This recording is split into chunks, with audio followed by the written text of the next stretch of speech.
Mochi!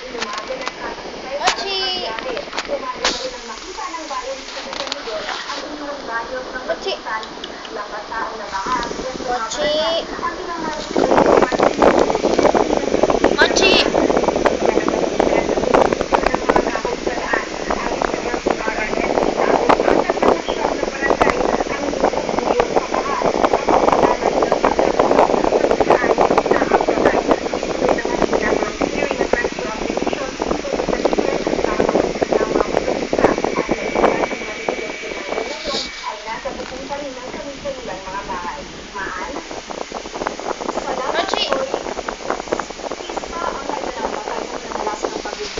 Sa HM Nueva Ecija. Sa kanila ng DZMN kay HM Mayor Santi Austria, namatay ang biktima matapos na bagsakan ng puno ang kanilang bahay. Wala ring madaanan sa lugar sa dami ng mga nabuwal ng puno at poste